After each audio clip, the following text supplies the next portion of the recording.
आप सभी का स्वागत है हमारे चैनल पर।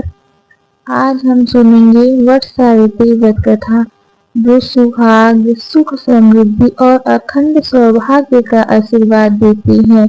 वीडियो को अंत तक जरूर देखें और सच्चे मन से कथा श्रवण करें। अगर वीडियो पसंद आए तो लाइक, शेयर और चैनल को सब्सक्राइब जरूर करें। तो चलिए शुरू करते हैं वट सावित्री माता की पावन कथा। प्राचीन समय में अश्वपति नाम के एक प्रतापी राजा थे। उनके राज्य में सुख शांति थी, लेकिन उनके जीवन में एक बड़ा दुख था। उनकी कोई संतान नहीं थी। राजा और उनकी रानी ने वर्षों तक तप, दान और देवी की आराधना की। अंततः उनकी प्रार्थना स्वीकार हुई और उनके घर एक कन्या का जन्म हुआ। उस कन्या का नाम रखा गया सावित्री। सावित्री बड़ी होकर अत्यंत रूपवती, तेजस्विनी और गुणवान बनी। जब उनके विवाह का समय आया तो उन्होंने स्वयं अपने लिए वर की खोज की।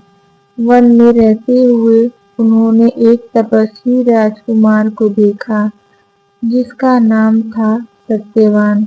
वह सत्य प्रिय, वीर और धर्मनिष्ठ था। सावित्री ने मन ही मन उसे अपना पति मान लिया।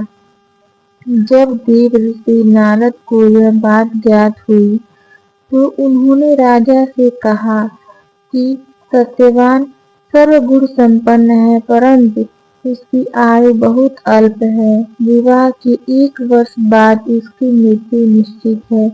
यह सुनकर राजा चिंतित हो उठे, लेकिन सावित्री अपने निर्णय से नहीं डिगी।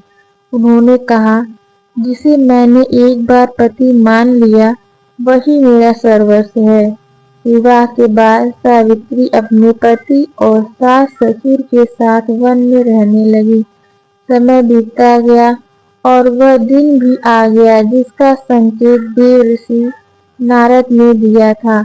उस दिन सावित्री ने कठोर व्रत रखा और अपने पति के साथ वन में चली गई। वन में लकड़ी काटते समय अचानक सत्यवान के सिर में तीव्र पीड़ा हुई। वह सावित्री की गोद में सिर रखकर लेट गए। थोड़ी ही देर में उनके प्राण निकल गए। तभी वहां यमराज प्रकट हुए और सत्यवान के प्राण लेकर चल पड़े। परंतु सावित्री भी उनके पीछे पीछे चल पड़ी। यमराज ने उन्हें लौटने को कहा, पर सावित्री ने धर्म, सत्य और पवित्रता के ऐसे वचन कहे कि यमराज प्रसन्न हो गए। उन्होंने एक एक करके वरदान देना शुरू किया।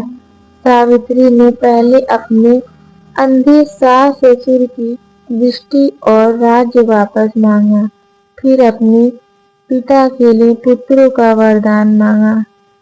अंत में सावित्री ने स्वयं के लिए 100 पुत्रों का वर मांग लिया। तब यमराज समझ गए कि बिना सत्यवान को जीवित किए यह वरदान पूरा नहीं हो सकता। उनकी अटूट निष्ठा, बुद्धिमत्ता और पवित्रता धर्म से प्रसन्न होकर यमराज ने सत्यवान के प्राण लौटा दिए। जब सावित्री वापस लौटी तो सत्यवान जीवित हो उठे। बाद में उनके सास ससुर को राज्य वापस मिला और परिवार में फिर से सुख समृद्धि आ गई। तभी से विवाहित स्त्रियां अखंड सौभाग्य, पति की दीर्घायु और परिवार में मंगल के लिए श्रद्धा पूर्वक वट सावित्री व्रत करती हैं।